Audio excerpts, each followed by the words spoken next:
You are listening to the Booktrospective Podcast, a podcast for all types of books. And even though we read all types of books across all different types of genres, we want to give a disclaimer. Many of our books and a lot of our content sometimes is intended for mature audiences. And we don't believe in censorship, but we do want our listeners to have the opportunity to decide if our episode or podcast is good for them. So with that, let's get into the episode. Live from Ink Drinkers Anonymous. All right, ready? Ready. Hey, it's Dominique. And Keely. And you are listening to Booktrospective. And this week, we're covering Witchcraft for Wayward Girls by Grady Hendrix. Boop, boop. Now, we're doing a double record, so I don't need to ask Keely how her week was, but Keely said she had questions, so we'll see. Yes. So, if you could have one superpower, what would it be? Telekinesis. Oh. Too much of a control freak. I feel like I could do a lot. I need to be like, I can't talk about Charm because Keely hasn't watched it. But I was going to say, I need to like Prue. But... Well, I was going to say Matilda. Oh, yeah. All of the above. If I could have a superpower, and I know this is like probably commonly said or said that they don't want to have this one, but I would definitely say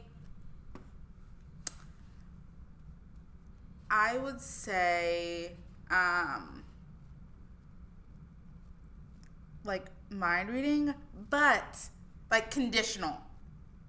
So I don't want to read everybody's mind all the time, but yeah, no, I don't. What's that? Feel like it'd be a good way to like, influence people. Have you ever watched What Women Want? Is that Mel Gibson? Yes, I think so. I can't believe you've seen that. I've not seen that one. Oh my gosh. I was going to say, I can't believe you've seen it when he can like hear everyone's thoughts, but like he can't control when he hears them. So yeah, no, I'd want conditional, like. Yeah. Or like that one short story that we read in that one book. Yeah. With the phone, whatever that was. Yeah, yeah. No, I want to read your thoughts, but like only because I want to get in there. Yeah. And like what I want. I don't want 24/7. Like I feel like that would be such a fun way. I don't want to be an intrinsic. To pick with people that I don't like. Absolutely. You could learn their irrational fears. Yes. And give them ladybugs. That's awful. No, I want to use my superpowers for bad. Also, so, I mean, like good, but also bad. Yeah, I mean, my second one would be like teleport. Well, see, telekinesis. Prue could astral project. So I feel like that one has range, or I could be like Professor X. Yeah, but he didn't really. His wasn't that, and I don't want to be like what's her name either. I'm just saying it would save on plane or like. That is true. Tickets. I do wish I could just like blink. Bloop. Yeah. I don't know. I just want all the powers. Actually, I just want to have a wand and be able to do magic. I don't want like just one power. I want to live in Harry Potter. So there's that. Yeah. No. Okay. Speaking of magic. Yes. Speaking of magic, let's get into Witchcraft for Wayward Girls. Keely, you got the blurb? I do. There's power in a book. They call them wayward girls, loose girls, girls who grew up too fast, and they're sent to the Wellwood House in St. Augustine, Florida, where unwed mothers are hidden by their families to have their babies in secret, give them up for adoption, and most important of all, to forget any of it ever happened. 15-year-old Fern arrives at the home in the sweltering summer of 1970, pregnant, terrified, and alone. Under the watchful eye of the stern Miss Wellwood, she meets a dozen other girls in the same predicament. There's Rose, a hippie who insists she's going to find a way to keep her baby and escape to a commune. And Zinnia, a budding musician who plans to marry her baby's father. And Holly, a wisp of a girl, barely 14, mute and pregnant by no one knows who. Everything the girls eat, Every moment of their waking day and everything they're allowed to talk about is strictly controlled by adults who claim they know what's best for them. Then Fern meets a librarian who gives her an occult book about witchcraft, and power is in the hands of the girls for the first time in their lives. But power can destroy as easily as it creates, and it's never given freely. There's always a price to be paid, and it's usually paid in blood. Stories are sad, and it's very, like, this is defined as a horror, but, like, I don't really get that much from it. Like, I don't know what I would classify this as. I wasn't, like, scared, but I was, like, oh, like, yeah, no. Okay, so, general summary, because I didn't forget this time. So, essentially, we have our main character. Is this only one POV? I feel like it's not. Do we get POVs from other people? It is third person omniscient, I believe. So it follows like a character, but it's not told necessarily in their point of view. So it kind of like is a overview of. I'm not hip to all the terms. So. Well, we mostly follow Fern. Yes. She's our primary character. Whose real name is Neva. Neva? I can't remember how they pronounced it. Neva? And she... I have notes. Okay, yeah. She's 15. So, essentially, there's this house in Florida where wayward girls are sent. And that's the girls that are pregnant. And her dad is taking her. I think it's her story, just like, oh, he loves me, and we're going to be together. And was that her story? Kinda. But then he kind of ghosted her. Yeah, he, like... That was more so Rose. Oh, okay. She was, when she told him that she was pregnant, he kind of like just disappeared. Yeah. Well, these girls are all sent there, whether, whatever their case may be, whether the dad abandoned them or even some of them are still planning on being with the father. But they all come from affluent-ish kind of families that could afford to pay for this. And it's a terrible place. Like, it's the 70s. They are on strict diets. And like terrible medicine, by the way, like completely restricting your sodium if this, or like taking blood, just all kinds of crazy stuff. And so it's like a prison sentence. And so they come across, or this book, or this mobile library comes, however often, because Fern likes to read and she's already read everything. And the librarian's weird. Mm-hmm. And Fern gets a book about witchcraft, and from there they start to get interested in it. There was some hippie naked dancing under the moon in the water, all these pregnant ladies everywhere. Like, it's so funny. But as Fern especially, they end up in deeper than they thought they were. And now the librarian is kind of after them. In addition to Holly being like kind of their protected sister because she can't really fend for herself. It's a really tragic story. Obviously, girls come and go throughout this. It's just really traumatic for a lot of the girls. And I'm trying to remember, like, how does this book end? Now that I'm like talking about it.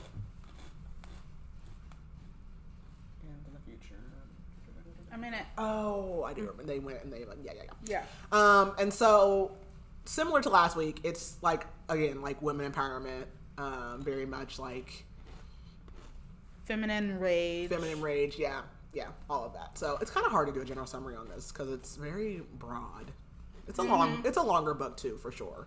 There are triggers, and I actually have them already because this I'm looking at. So racism, gender discrimination, pregnancy loss, suicidal ideation, child sexual abuse, rape. I'm trying to think if there was any other ones. I think those are the main ones. So this can be very trigger heavy of a topic as well.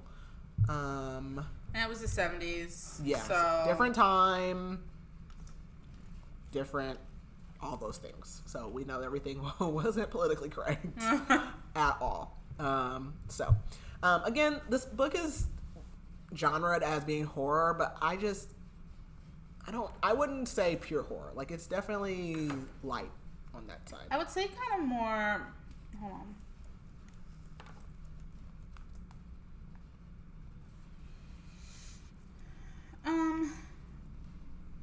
Maybe more speculative horror feel. Yeah.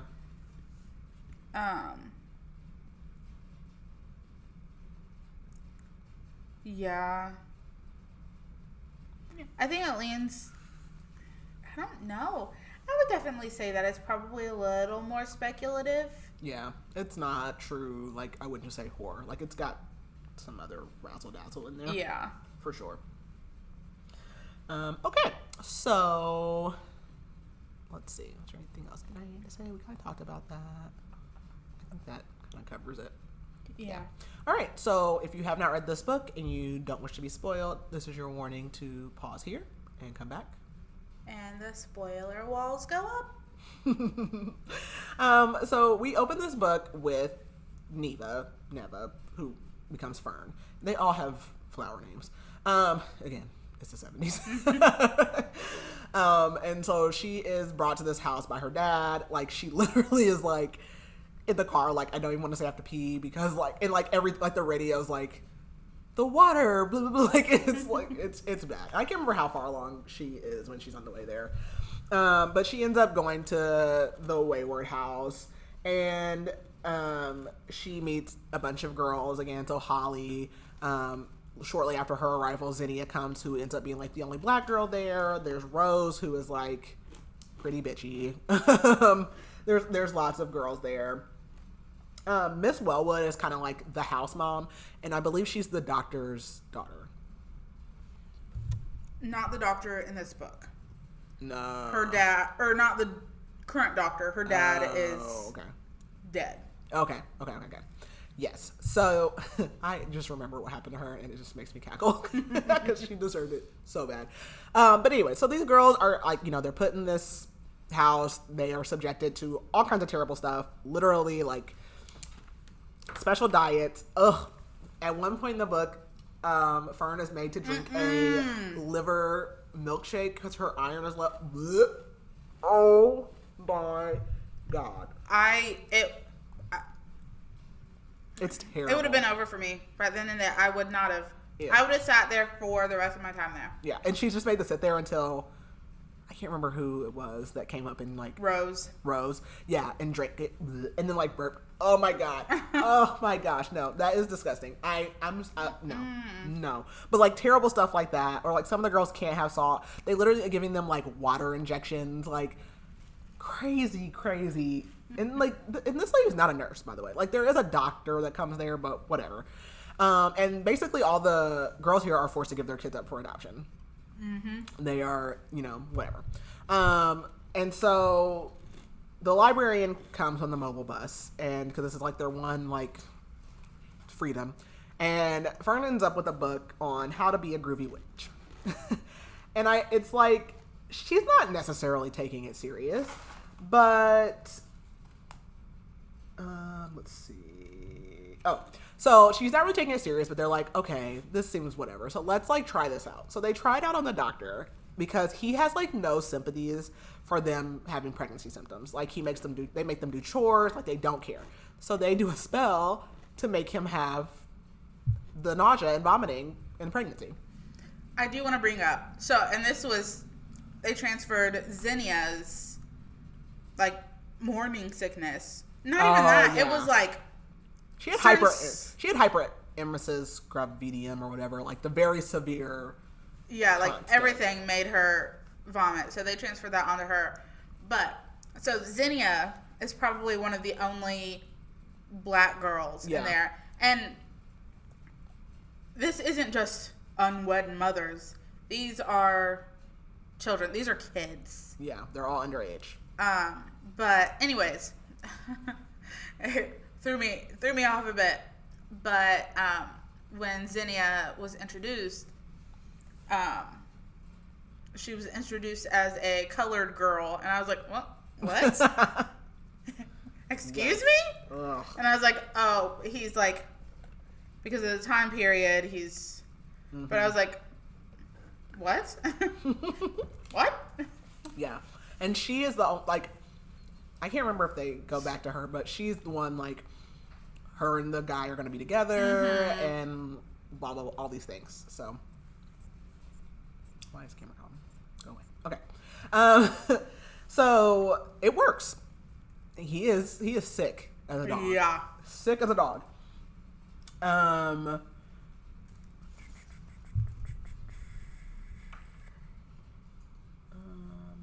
So they like keep like kind of playing with it. Like again, they're not taking this like very serious. Like whatever.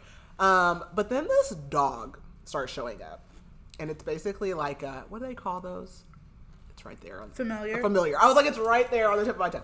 And it like leads them out. Like it's literally in the house, like at their doorway. And like the girls like share rooms. So in her room, it's Zinnia, Holly, and Rose. I think Rose. It's Zinnia, Holly, and Fern, and Rose is in the attic. Oh, okay. They moved her from that room when Zinnia came to the attic. To the attic, yes. Well, like, you literally wake up and there's, like, this giant dog. And as any normal person would, they follow it out into the middle of the night. Right. I'm picturing this big old, like, Wolf Doberman dog. or Yeah, something like that. Yeah. And they meet the librarian, who has them bathing in the moonlight, naked in the river, because she's a witch. That's just the bottom line. It's a clan of witches. And again, things seem great for a little while. And this is the time that when the witch is trying to convince them to be her Replacement. kind of in her coven. In her coven, yes. Yeah. Like a new offshoot of her coven, and they're kind of like, no. And then Holly speaks for the first time and she's like, yes. And on her tragic backstory. Yes. Because Holly is mute. Like, she does not talk. And what we end up learning is that Holly, because the person coming to adopt Holly's baby is her pastor from home. And that is because he has been molesting her since she was, there's a certain age. 8. And Holly's having a girl. So not only did you not just molest me, you raped her, however many times, got her pregnant. Now you're taking her baby to most likely do the same thing to this daughter. Like, it is disgusting. And she'll go back after she has the baby. Yeah. She'll go back to her family and they'll put her back around. Be pastor. Yeah. Like, and he's just, he's like rubbing on it. And they like make her wear like pigtails or something that day. Yeah. Like, ugh, it is so this sick. kind of becomes a big like we have to say driving Holly. Force of the whole book for the most part. Yeah. The other thing too is that so Fern has pretty much decided since she's gotten there, like, I'm not keeping this baby. I don't care about this baby. I'm not connected to this baby. As any pregnant person or most will know, like, as you grow a baby, that generally can change. On the flip side of that, Rose was always keeping her baby. This is my baby, blah, blah, blah, blah.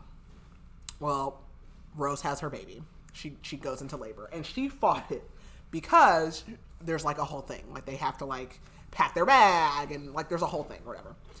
And Rose goes to the hospital and they take her baby. And I can't remember, what did they do? They threatened her.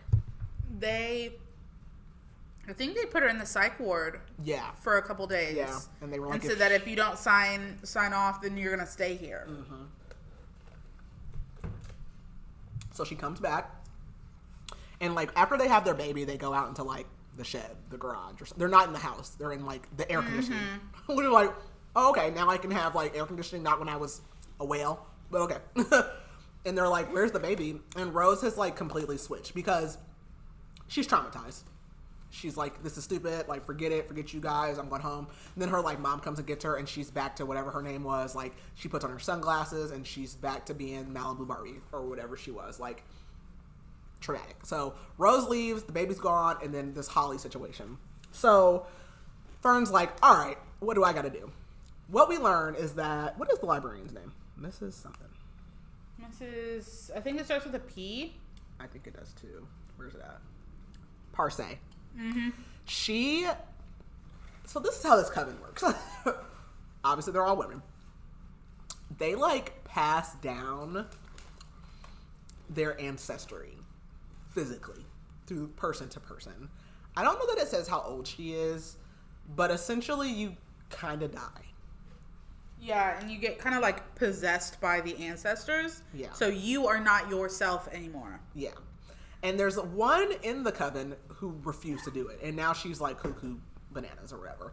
Because if you like refuse it or whatever, it messes with you. Or whatever. They like force it on you and it doesn't go as well as if you do yeah. it. And so Mrs. Parcay is like old. Like it's really beyond the time. And so she wants Fern to take it. Even though Holly was like, I'll do it. I want to do it. But Holly obviously is not mentally the right choice for that. So at first Fern is like, yeah, I'll do it. Whatever. Because she doesn't care about this baby. But as time goes on, she starts to care about this baby. And she decides that she's not going to go through with Mrs. Parcay's bargain. When this is all going on, Zinnia and Fern kind of have falling out because Zinnia's like, okay, I'm not down with that. Like, that's not good. Also, my favorite part of this entire book is when they get their payback on Mrs. Wellwood, or Miss Wellwood. So, I can't remember what it is that, like, finally triggered this, or, like, I think it was the Rose situation. It might have been the Rose situation. Yes, it was. Because before Rose left, she said she wants, because they went out to Miss Parcay, and it was it Holly too? Probably. No, I think it may have just been Rose and Fern went out to Miss Parcay, and Rose pretty much said that she wanted Miss Wellwood, right? Did I say that? To feel what she felt. Oh, yeah, because doesn't Rose cut off her finger or something? She does something. Something like you have to give a sacrifice. Yeah. It's brutal. And so they had to pretty much kind of like almost poison or spike Miss Wellwood's drink. And she gets really sick. Yeah. And she goes home and locks herself in the dark. And Hagar, there's these two sisters, they're the cooks, and they are colored. They're like, all right, where's Miss Wellwood? Like, she ain't come to work in like 2 days. What's going on? They go to her house because she's 9 months pregnant overnight. This old lady, mind you. And who has judged these girls so harshly for being unwed, adulterous little hookers, basically. And now she is literally pregnant and has to birth the baby. And it's like a demon baby. Like, I don't know. I don't even remember what it is. I think they were like eels. Oh, yes. Oh my gosh. That is terrible. Because before the girls went out and were like swimming in the water and meet up with, and run into Miss Parcay, they asked Hagar about, isn't there a river around here? And she was like, yeah, but you don't want to go, blah, blah, blah. And they kept like pushing her. And she was like, well, there's these glass eels. If you go in there, glass eels will, swim up, yeah. Ew. So yeah. So I love that. That's my favorite part. That is my favorite part. So Hagar is like the colored midwife, basically. I'm gonna keep saying that because it's just absurd. But yeah, so she goes with her sister. What's her sister's name? Hagar and I don't know. It doesn't say it in here. Her sister doesn't have like as much, but they definitely mentioned her name, but Hagar just is the more calls her sister. Yes. Go tell sister. Go get sister. Yeah. Well, they go and they deliver these eels, and it's it's disgusting. And after that, immediately after that, kind of like while this is going on a bit, Holly and Fern are out in the woods, and they're still trying to figure out how to get Holly away from her situation. So they visit Miss Parcay, and they're like Holly wants to take my place. Like, Holly wants to go with you. And she was like, the only way that she can... Oh, the rainstorm. She needs to pretty much show that she's worthy of it, make it rain, because it hadn't rained in forever. It's hot. It's gross out. So they're trying to produce a storm, and it's not working. They need a blood sacrifice from Holly. Holly can't really do it, and then all of a sudden, here comes Hagar, and she had, like, bottled up this storm that they were producing, and takes it back to the house, and they end up, like... She burying it. And they're like, one day, years from now, when it gets opened, whoever opens it, it'll just feel like a puff of wind. But, you know, this can't be opened now, blah, blah, blah. So, that's... So Hagar knows, like, what's going on now. And so they basically are like, yeah, Miss Parcey is crazy. Like, we don't want this. So Hagar decides to help them, and she is going to banish or, like, fight off Miss Parcey. Mm-hmm. So Miss Parcey starts attacking them in, like, every way, shape, or form. Like, they basically have, like, salt all the way around the house to, like, block it. But then, like, one of the girls... silverware out in the yard. It was gold. Was it gold?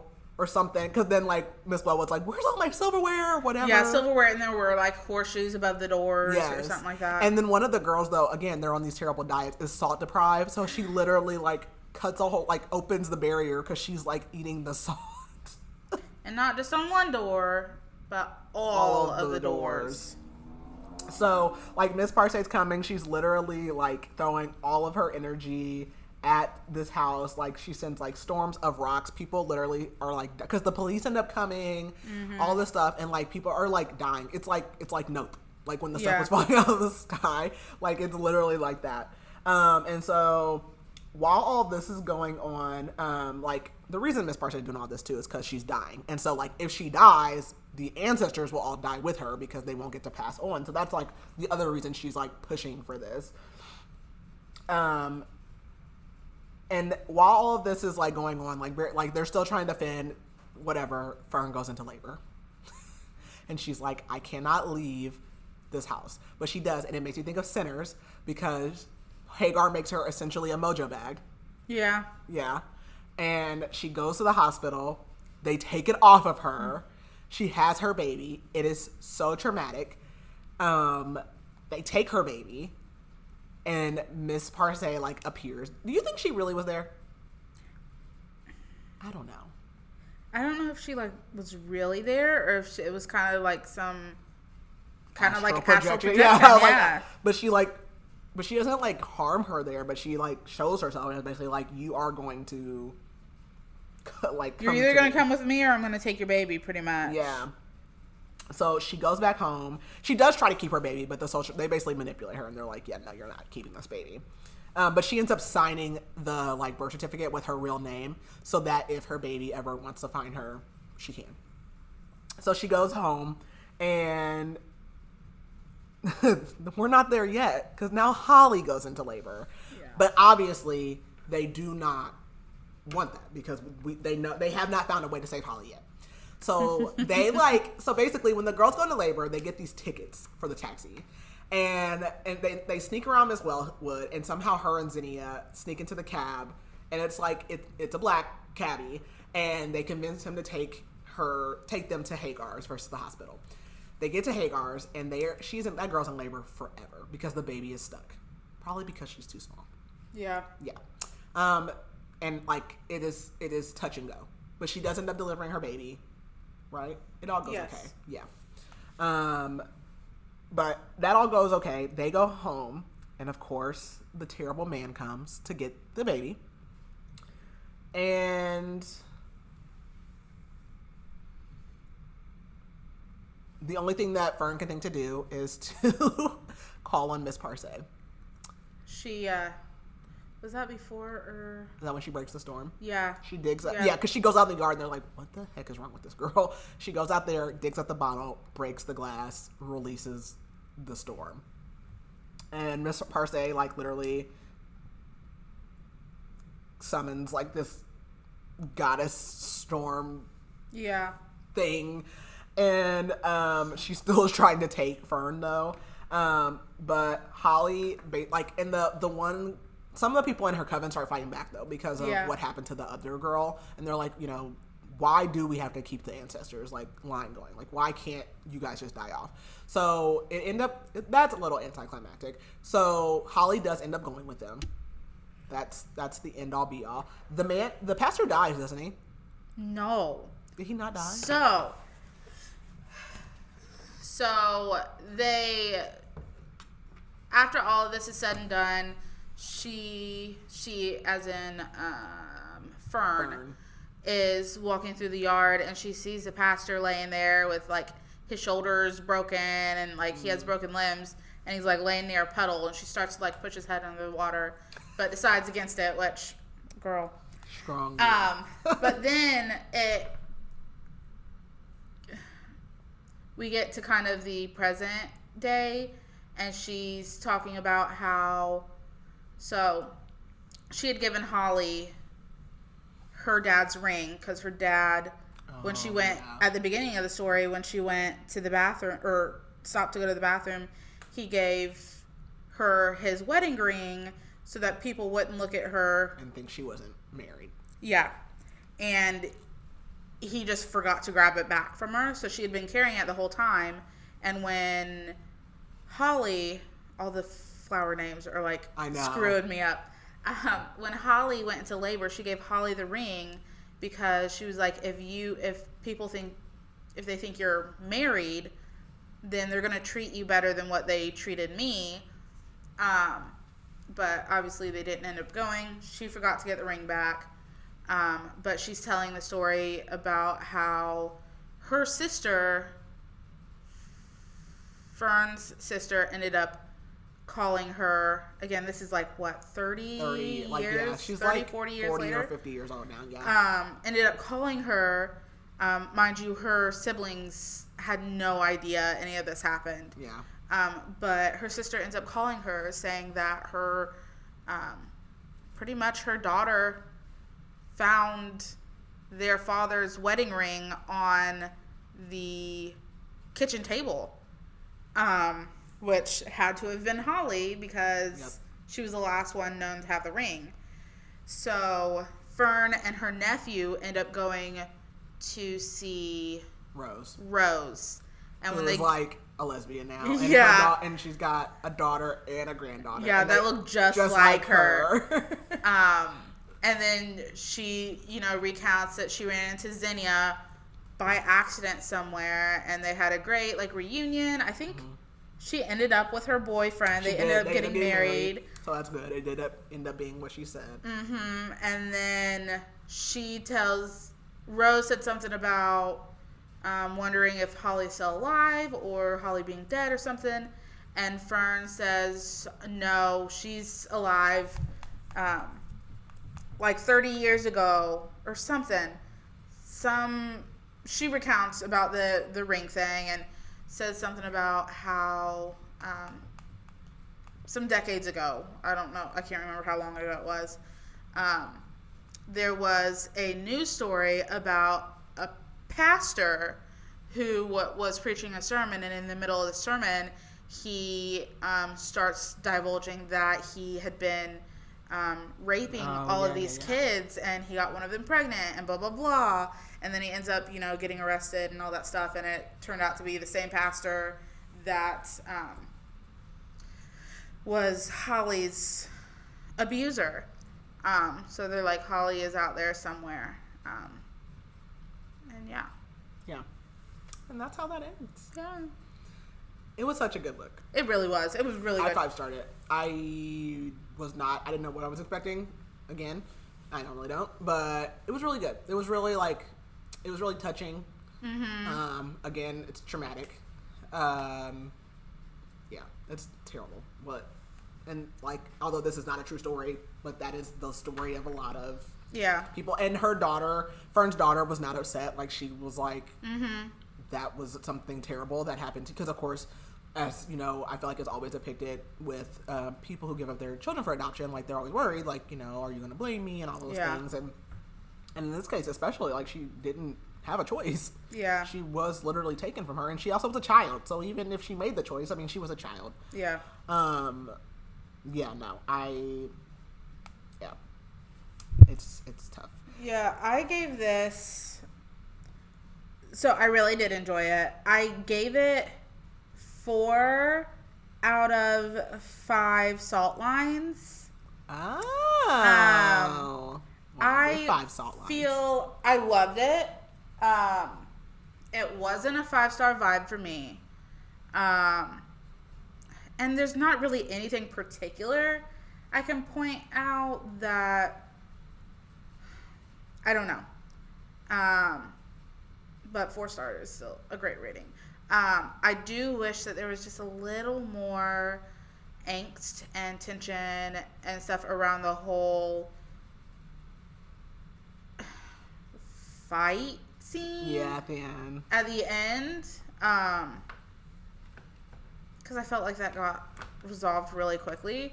I wish it was just a little more, this is awful to say, but a little more bloodshed. Yeah, a little more, I don't know, something. But I loved it. I loved it a lot. And yeah, there was so much to it. Like the story in general and I don't know, it was great. I loved it. It was really good. What would you say, or who would you say is your favorite character? Oh.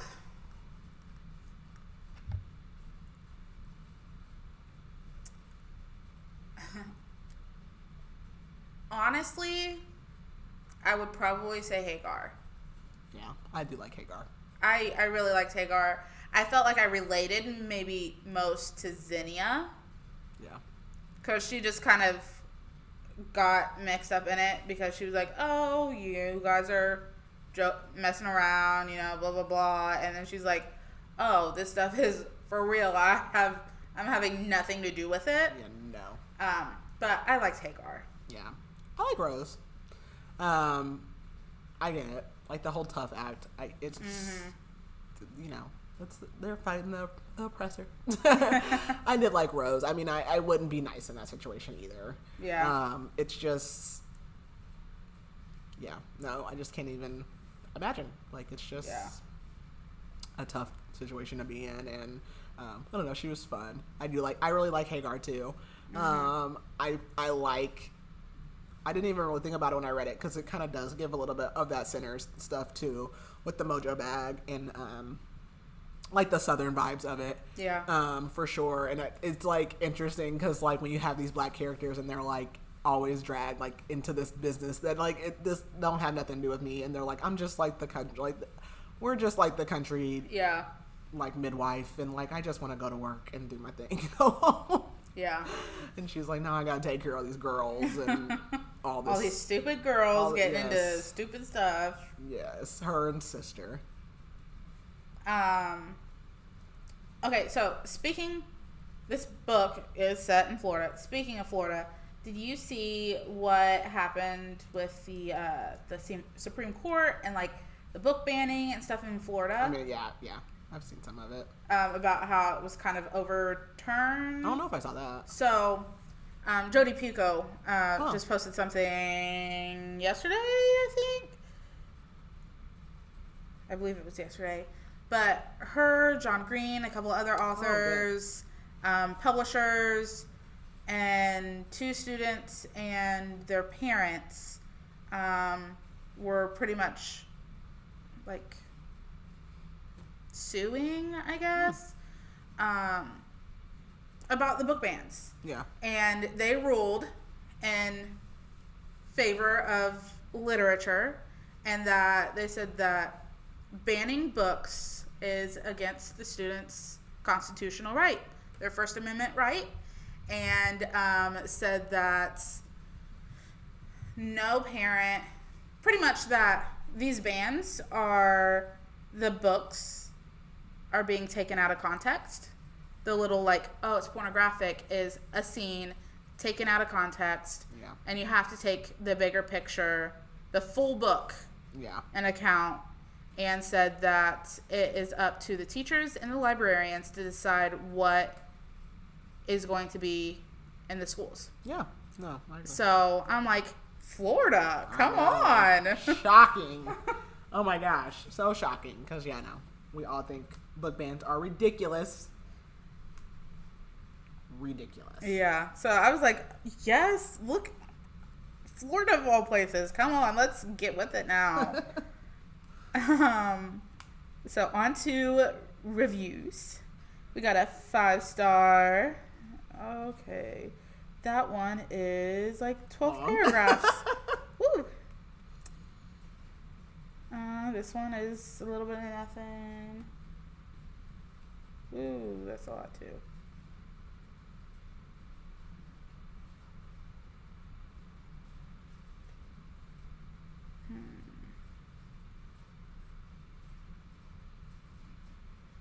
Okay. 5 stars. This book is absolutely gut-wrenching. The story follows a group of pregnant teenage girls before abortion was an option. The fantastic writing really makes you feel what it's like to be in the situation, rejected by society and your family.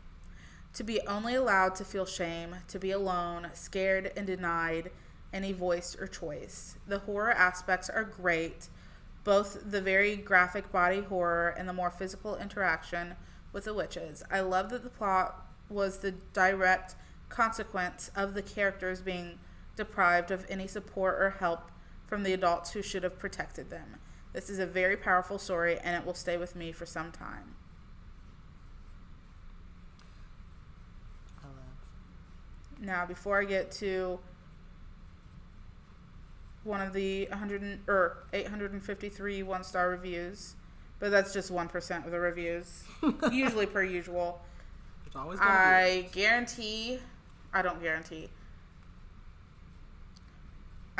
probably bet that some of these reviews is because it's demonic. I'm sure. Oh, I'm sure. It's encouraging teenage pregnancy. It's like, why would you read this book? Right. Oh gosh.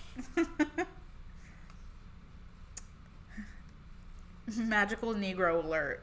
Mind you, this is a 1-star review. What? Magical Negro alert. I enjoy the author so much usually.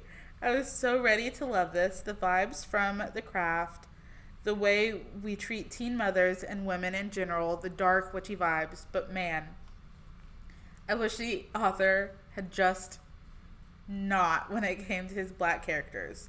We have one non-entity teen, one barely there sister of our magical Negro, a step-and-fetch-it driver, and our magical Negro who serves up warm food, magical advice, and saves the white lives, all with a touch of grumpy black sass. So freaking unnecessary. I really thought we had moved past this. I just wanted to enjoy our horror, both human and other. Instead, I was feeling like, just like our characters, I was living in the past. Just do better.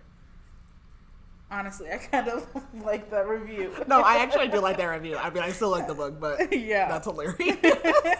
I get it. I get, because it's always, I don't feel like it's malicious. I think it's just hard. It's hard for non-black authors to write black characters. Yeah.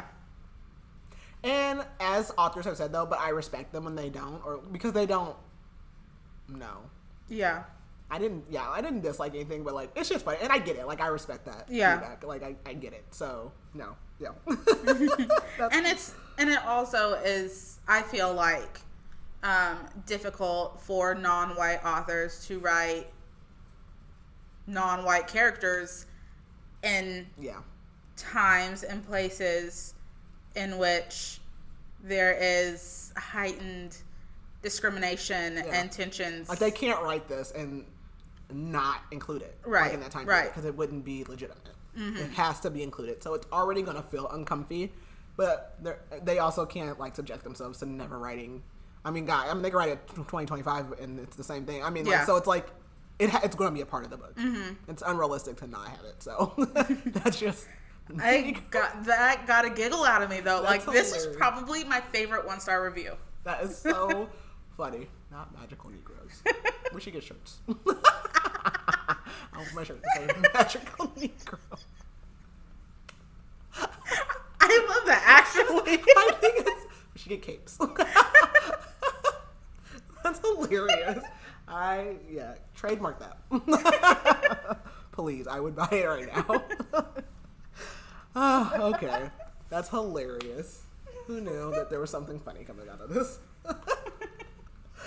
Well, not that this is funny, but next week it's a little more lighthearted, at least. Oh, somewhat. There's some stuff, but our next book is actually Can't Get Enough by Kennedy Ryan. Love Kennedy. I surprisingly like this more than I thought I was going to. Not because I don't like all of them, but I had my interest level in Hendrix had not been piqued. I was like, I'm going to read it regardless, but it was really good. So, do you want to tease it? Yeah. Let's see if I wrote a review though. I think you might have. I don't know. You read it a lot longer. I read it forever ago. Yeah. And we're going to at least be in this close vicinity of her next year. If I can at least see her beautiful face. You're like, ah. That's our goal, is to be at least in the room with more authors we love and respect. I did write one. Okay. Kennedy Ryan once again pulls us into the lives of strong and beautiful Black women as they navigate life and its unexpected turns with that lovely romance that she always includes. Yay. It's so good. I hate that the series is over. I know that she'll write something else, but it was a I really love good those series. Characters Yeah. too. That was a really good series, and so I'm excited. Did we? Yeah. Yeah, we did all 3. I know. Yeah. So good. Okay. What else? Anything? When does this come out? This is the 16th. So, if Looks Could Kill is out now, if you listen this far in the episode. I should have dropped that at the front, but I didn't think about it. I don't think there's anything else spectacular going on right now. If you're not already, make sure you're following us on all the socials, TikTok, Facebook, Instagram, and YouTube at Retrospective. I try to do my best to post on there at least once a week.